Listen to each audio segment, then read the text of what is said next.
I'm gonna show you guys how to cook the perfect tomahawk steak for Father's Day and throw in a little whey at the end to show you how to rest it better. Always getting your steaks on target.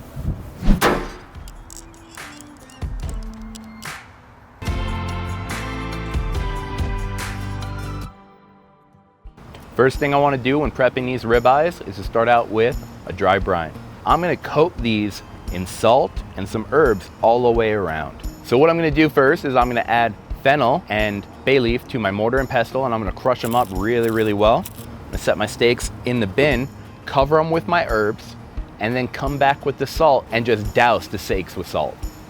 What it's going to do is it's going to draw the moisture from the steak out from the steak into the salt, absorbing all of that seasoning on the outside. And if you let it sit long enough, it's going to start pushing that moisture back into the steak. Let it sit 30 minutes to 45 minutes, wash it off and rinse it, and then you'll have an amazing steak.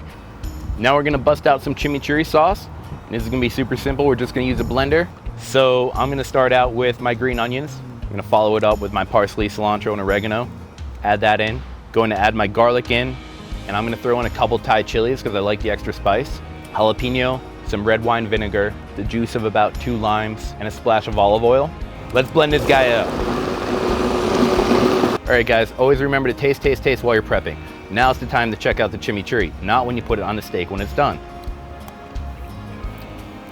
Oh, that's on point right now. I love it. I'm going to do a crusty baguette too to go across with everything. I'm going to start out my little cast iron. I'm gonna throw in a couple knobs of butter, then come back and just add some of my chimichurri we just made. A little bit more pepper.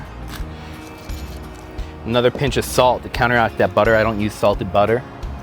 Throw it on our grill. Now I'm just gonna coat this steak. We're gonna season it really well with fresh cracked pepper and salt all over.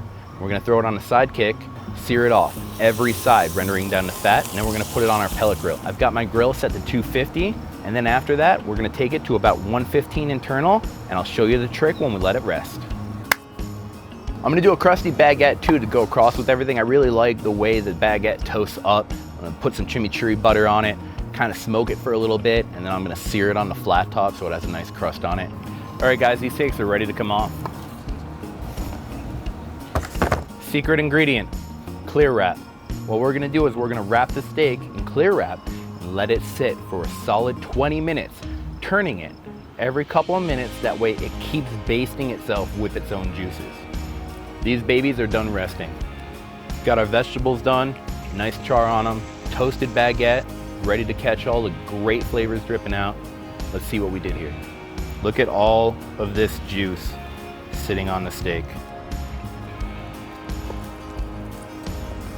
Always have to plate it with the bone on it. Caveman style. Let's see what she looks like. Look at this. This piece is pink. This end is pink. All the way through, end to end. Perfect temperature. Now that's a Father's Day gift. Let's give it a go.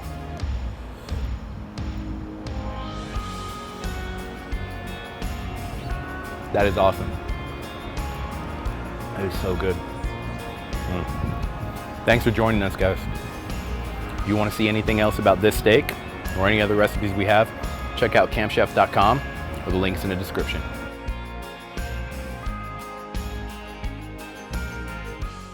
Jack Black would love this steak.